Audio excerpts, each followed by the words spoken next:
I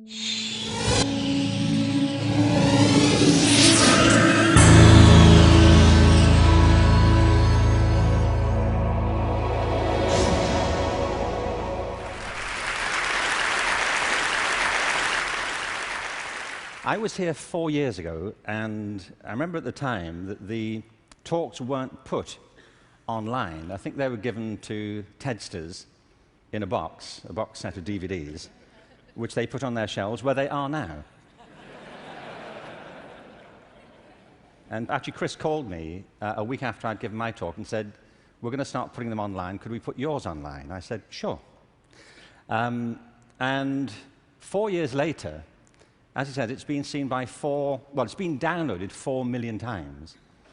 So I suppose you could multiply that by 20 or something to get the number of people who've seen it. And as Chris says, there is a hunger for videos of me. You know.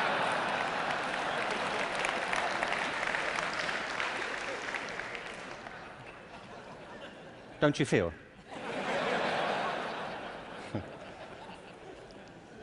So this whole event has been an elaborate build-up to me doing another one for you, so here it is. Al Gore spoke at the TED conference I spoke at 4 years ago and talked about the climate crisis, and I referenced that at the end of my last talk. So I want to pick up from there, because I only had 18 minutes, frankly. And so as I was saying,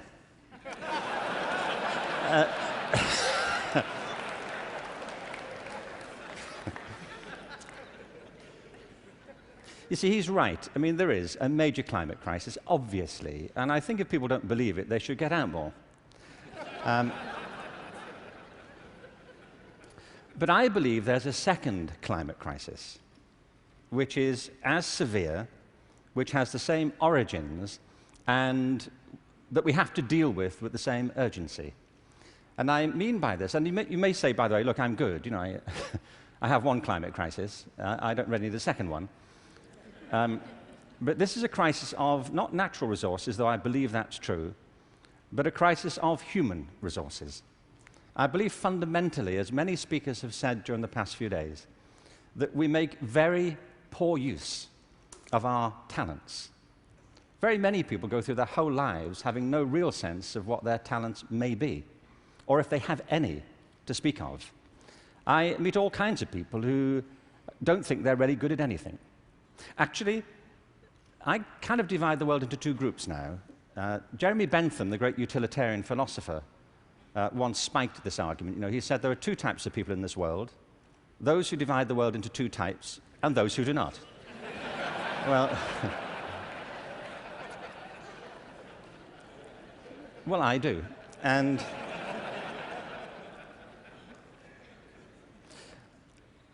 I meet all kinds of people who don't enjoy what they do. They simply go through their lives getting on with it.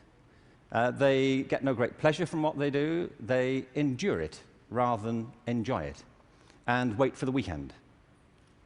But I also meet people who love what they do and couldn't imagine doing anything else. If you said to them, "Don't do this anymore," they'd wonder what you were talking about. Because it isn't what they do, it's who they are. They say, "But this is me. You know, it would be foolish for me to abandon this because it speaks to my most authentic self." And it's not true of enough people. In fact, on the contrary, I think it's still true of a minority of people. And I think there are many possible explanations for it, and high among them is education. Because education, in a way, dislocates very many people from their natural talents. And human resources are like natural resources. They're often buried deep. You have to go looking for them. They're not just lying around on the surface. You have to create the circumstances where they show themselves. And you might imagine education would be the way that happens, but too often it's not. Every education system in the world is being reformed at the moment, and it's not enough. Reform is no use anymore, because that's simply improving a broken model. What we need, and the word's been used many times during the course of the past few days, is not evolution, but a revolution in education. This has to be transformed into something else.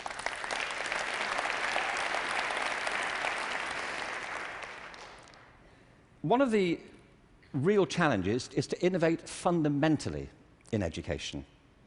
Innovation is hard because it means doing something that people don't find very easy for the most part. It means challenging what we take for granted, things that we think are obvious. The great problem for reform or transformation is the tyranny of common sense. Things that people think, well, they can't be done any other way because that's the way it's done.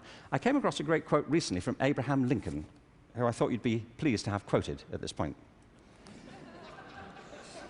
He said this in December 1862 to the second annual meeting of Congress.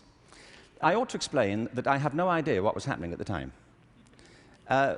We don't teach American history in Britain. We suppress it. You know, this is our policy, so... So no doubt something fascinating was happening in December 1862, which the Americans among us will be aware of. But he said this: the dogmas of the quiet past are inadequate to the stormy present. The occasion is piled high with difficulty, and we must rise with the occasion. I love that. Not rise to it, rise with it. As our case is new, so we must think anew and act anew. We must disenthrall ourselves, and then we shall save our country. I love that word, disenthrall. You know what he means? That there are ideas that all of us are enthralled to, which we simply take for granted as the natural order of things, the way things are. And many of our ideas have been formed not to meet the circumstances of this century, but to cope with the circumstances of previous centuries. But our minds are still hypnotized by them, and we have to disenthrall ourselves of some of them. Now, doing this is easier said than done. It's very hard to know, by the way, what it is you take for granted. And the reason is that you take it for granted. So let me ask you something you may take for granted. How many of you here are over the age of 25? That's not what I think you take for granted. I'm sure you're familiar with that already. But are there any people here under the age of 25? Great. Now, those over 25, could you put your hands up if you're wearing a wristwatch? Now, that's a great deal of us, isn't it? Ask a room full of teenagers the same thing. Teenagers do not wear wristwatches. I don't mean they can't or they're not allowed to. They just often choose not to. And the reason is, you see, that we were brought up in a pre-digital culture, those of us over 25, and so for us, if you want to know the time, you have to wear something to tell it. Kids now live in a world which is digitized, and the time for them is everywhere. They see no reason to do this. And by the way, you don't need to do it either. It's just that you've always done it, and you carry on doing it. My daughter never wears a watch. My daughter Kate, who's 20, she doesn't see the point. You know, as she says, you know, like, it's a single-function device. You know, like... Like, how lame is that? You know, and I say, no, it tells the date as well. You know, it has multiple functions. But you see, there are things we're enthralled to in education. Let me give you a couple of examples. One of them is the idea of linearity. That it starts here, and you go through a track, and if you do everything right, you will end up set for the rest of your life. Everybody who's spoken at TED has told us implicitly or sometimes explicitly a different story, that life is not linear, it's organic. We create our lives symbiotically as we explore our talents in relation to the circumstances they help to create for us. But you know, we have become obsessed with this linear narrative, and probably the pinnacle for education is getting you to college. I think we are obsessed with getting people to college. Certain sorts of college. I don't mean you shouldn't go to college, but not everybody needs to go, and not everybody needs to go now. Maybe they go later, not right away. I was up in San Francisco a while ago doing a book signing. There was this guy buying a book. He was in his 30s, and I said, "What do you do?" And he said, "I'm a fireman." And I said, "How long have you been a fireman?" He said, "Always. I've always been a fireman." And I said, "Well, when did you decide?" He said, "As a kid." He said, "Actually, it was a problem for me at school, because at school, everybody wanted to be a fireman." He said, "But I wanted to be a fireman." You know, and he said, "When I got to the senior year of school, my teachers didn't take it seriously. This one teacher didn't take it seriously." He said, "I was throwing my life away if that's all I chose to do with it. That I should go to college, I should become a professional person, I had great potential, and I was wasting my talent to do that.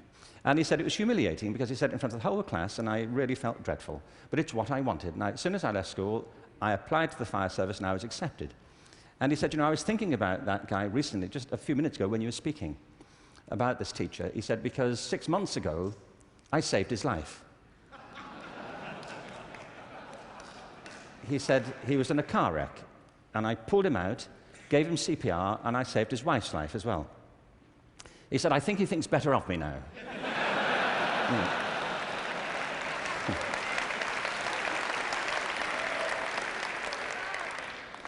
You know what I mean? Human communities depend upon a diversity of talent, not a singular conception of ability. And at the heart of our challenges, at the heart of the challenge is to reconstitute our sense of ability and of intelligence. This linearity thing is a problem. When I arrived in LA about 9 years ago, I came across a policy statement, very well intentioned, which said college begins in kindergarten. No, it doesn't. It doesn't. If we had time, I could go into this, but we don't. Kindergarten begins in kindergarten. A friend of mine once said, you know, a 3-year-old is not half a 6-year-old.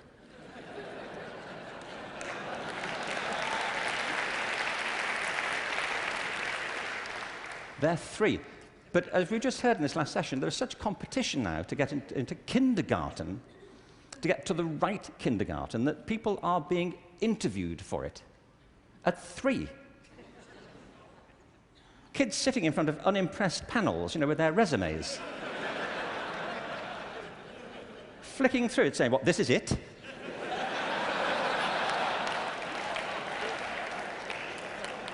You've been around for 36 months and this is it. You know,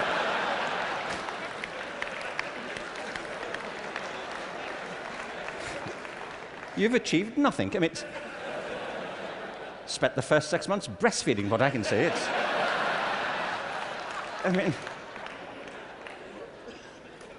see, it's outrageous as a conception, but it tracks through. The other big issue is conformity. We have built our education systems on the model of fast food. This is something Jamie Oliver talked about the other day. You know, there are 2 models of quality assurance in catering. One is fast food, where everything is standardized. The other are things like Zagat and Michelin restaurants, where everything is not standardized. They're customized to local circumstances. And we have sold ourselves into a fast food model of education. And it's impoverishing our spirits and our energies as much as fast food is depleting our physical bodies.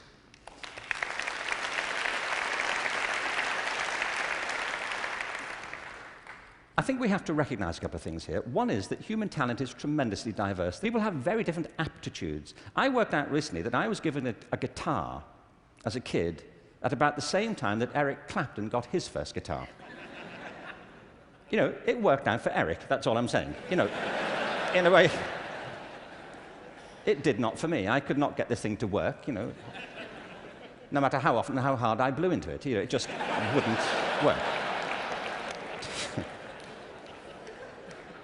But it's not only about that, it's about passion. Often people are good at things they don't really care for. It's about passion and what excites our spirit and our energy. And if you're doing the thing that you love to do, that you're good at, time takes a different course entirely. My wife's just finished writing a novel, and I think it's a great book. But she disappears for hours on end. You know this. If you're doing something you love, an hour feels like 5 minutes. If you're doing something that doesn't resonate with your spirit, 5 minutes feels like an hour. And the reason so many people are opting out of education is because it doesn't feed their spirit. It doesn't feed their energy or their passion. So I think we have to change metaphors. We have to go from what is essentially an industrial model of education, a manufacturing model, which is based on linearity and conformity and batching people. We have to move to a model that is based more on principles of agriculture. We have to recognize that human flourishing is not a mechanical process, it's an organic process. And you cannot predict the outcome of human development. All you can do is, like a farmer, is create the conditions under which they will begin to flourish. So when we look at reforming education and transforming it, it isn't like cloning a system. There are great ones, like KIPS. It's a great system. There are many great models. It's about customizing them to your circumstances and personalizing education to the people you're actually teaching. And doing that, I think, is the answer to the future, because it's not about scaling a new solution. It's about creating a movement in education in which people develop their own solutions, but with external support based on a personalized curriculum. Now, in this room, there are people who represent extraordinary resources in business, in multimedia, in the internet. These technologies, combined with extraordinary talents of teachers, provide an opportunity to revolutionize education. And I urge you to get involved in it, because it's vital not just to ourselves, but to the future of our children. But we have to change from the industrial model to an agricultural model where each school can be flourishing tomorrow. That's where children experience life, or at home if that's where they choose to be educated with their families or their friends. There's been a lot of talk about dreams over the course of this few days. And I wanted just to, very quickly, I was very struck by Natalie Merchant's songs last night, recovering old poems. I wanted to read you a quick, very short poem from W.B. Yeats, who some of you may know. He wrote this to his love, Maud Gonne, and he was bewailing the fact that he couldn't really give her what he thought she wanted from him. And he says, "I've got something else, but it may not be for you." He says this: "Had I the heavens embroidered cloths, enwrought with gold and silver light, of blue and the dim and the dark cloths, of night and light and the half-light, I would spread the cloths under your feet. But I, being poor, have only my dreams. I have spread my dreams under your feet. Tread softly, because you tread on my dreams. And every day, everywhere, our children spread their dreams beneath our feet. And we should tread softly." Thank you. Thank you very much. Thank you very much.